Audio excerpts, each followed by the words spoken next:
Hello, welcome to our Monday Market Insights, hosted by Trendsignal. My name is Jerry Miller. I'm the founder of Trendsignal. I'm just going to give you a brief outline, overview of really what's gone on, the consequences of the war in Ukraine, and how that affects the markets. So I'm going to start with what has been the impact on the financial markets. Well, very classic risk off move as soon as the war started. In fact, the market had been prepared for a week or two for some sort of an invasion of Ukraine by Russia, something that the Biden administration, the UK administration, had gone to great lengths to say was going to happen. The risk of unknown gripped the markets, at least for a while it did. Classic risk off move would be equities falling, dollar rallying, bonds initially rallying, but they've also fallen, but that's more to do with inflation, and commodities rallying. Um, what has also happened, there's been a significant number of sanctions imposed on Russia by the West, something I think the Kremlin completely misjudged. And in fact, if anything, the war in Russia has unified the EU, something that hasn't happened for a long time, and also NATO, often described in fairly detrimental terms, like when Macron described it as brain dead. NATO actually has really come to its own. You've seen a significant increase in military spending by the German government, and it's something that will play out in the long term, but in the short term, the sanctions have been extraordinary. And I think it's something that really is, they can't really get too involved in the war on the ground in Ukraine, the West, that is, the West can't. But what they can do is they can wage a significant economic war, and it's this economic war that is proving quite significant. The ruble initially collapsed on the back of it to around 145 to the dollar, but has since staged quite a rally. But it's a little bit it's not always what it seems. The Russian central bank has barred all ruble sales, and it's also raised interest rates to 20%, although it did cut them by 3% last week. Okay, next, economic consequences. How will the war affect oil and gas? I think we all know, we all shop for petrol and diesel, and we probably may heat our houses with gas or oil. So we know that the consequences have been very significant. Oil at one stage touched just above $133 a barrel. Gosh, remember what happened at the beginning of the pandemic? The prices went negative. Here we are, just 2 and a bit years later, totally different situation. Um, but oil has fallen back just below $100 a barrel.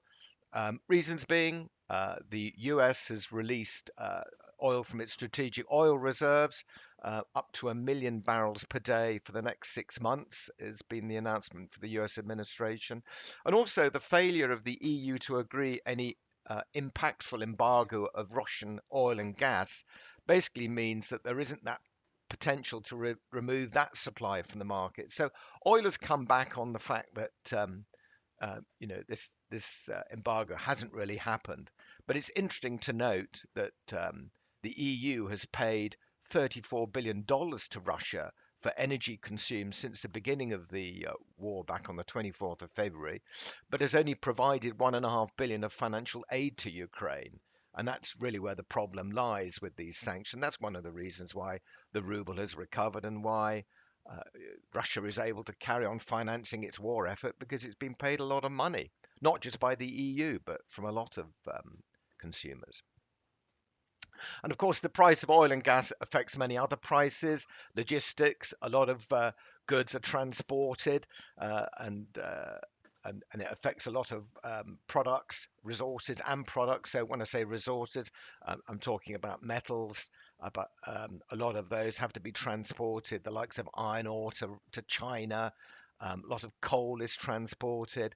A lot of other products connected with the likes of oil, plastics, they cost a lot more. Fertilizer is directly related to the price of gas, and that has risen by 60% since the start of the war. And they'll have a direct impact on soft commodities, of course, because if fertilizer is going through the roof, then the cost to fertilize wheat, corn, maize, etc., is going to go through the roof. So there are further price pressures down the line on those commodities as well. Okay, one last section just to have a look at sanctions. What will happen if and when the war ends? Hostilities end? Well, it will end. There's no doubt about it. Some say it could end by the end of April. I think it's probably going to last 6 months. So, sometime in midsummer, we expect the war to come to an end. Um, but really, um, the reality is the effects of war have been are less than feared. Markets have rallied; they're back above where they were when the war started. The sanctions are really likely to remain in place for years, or until at least Putin is removed from power or is no longer in power.